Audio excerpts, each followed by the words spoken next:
Sa isang kapanapanabik na laban sa UAAP Season 87 Women's Volleyball Tournament, ang University of the Philippines Fighting Maroons ay nagkamit ng nakakagulat na tagumpay sa 5 set laban sa De La Salle University Lady Spikers.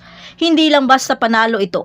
Ito ay isang strategic masterpiece na pinatatakbo ng kaalaman mula sa loob at mahusay na execution.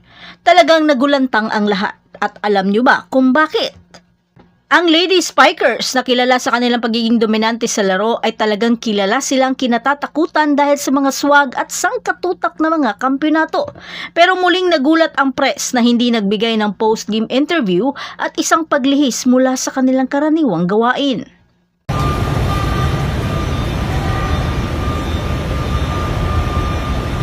Si Head Coach Ramil De Jesus na kilala sa kanyang mahigpit na disiplina ay iniulat na dinala ang kanyang kupunan pabalik sa kanilang pasilidad sa pagsasanay pagkatapos ng pagkatalo.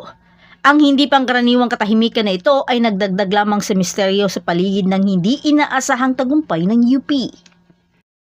Ano nga kaya ang susi sa tagumpay ng UP?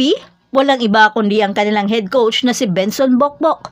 Bago pamunuan ng Fighting Maroons, si Bokbok ay gumugol ng mga taon bilang assistant coach sa ilalim ni Coach Ramil De Jesus sa La Salle. Ang malalim na kaalaman sa sistema ni De Jesus at sa mga estilo ng paglalaro ng Lady Spikers ay napakahalaga para malaman ang kahinaan ng Lady Spikers. Halos lahat ng starter ng La Salle maliban sa rookie setter na si Micol Reyes ay sinanay ni Bokbok noong kanilang mga panahong nagsisimula pa lamang.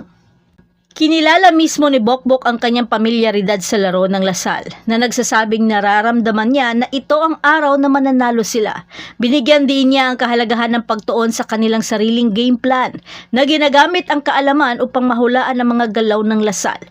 Habang kinikilala ang kalamangan, binigyan niya ang buong kredito sa kanyang mga manlalaro para sa kanilang malinis na galaw para maipatupad ang game plan sa court. Ang laban ay isang nail-biter na umabot sa buong 5 set.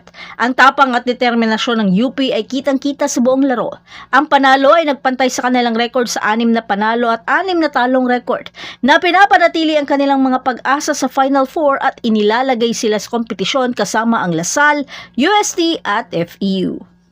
Ang tagumpay na ito ay hindi lamang tungkol sa estratehiya. Ito ay tungkol sa walang pag-aalinlangan na paniniwala ng mga manlalaro sa kanilang sarili at sa plano ng kanilang coach.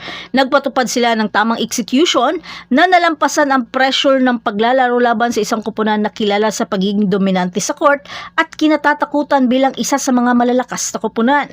Ang tagumpay ay isang patunay ng kanilang pagsisikap, dedikasyon at ang kapangyarihan ng mahusay na pagtuturo. Ang nakakagulat na tagumpay ng UP Fighting Maroons laban sa DLSU Lady Spikers ay isang paalala na sa sports, ang paghahanda, estratehiya at walang pag-aalinlangan na paniniwala ay maaaring malampasan kahit ang pinakamakapangyarihan na kalaban. Anong masasabi mo sa labang ito?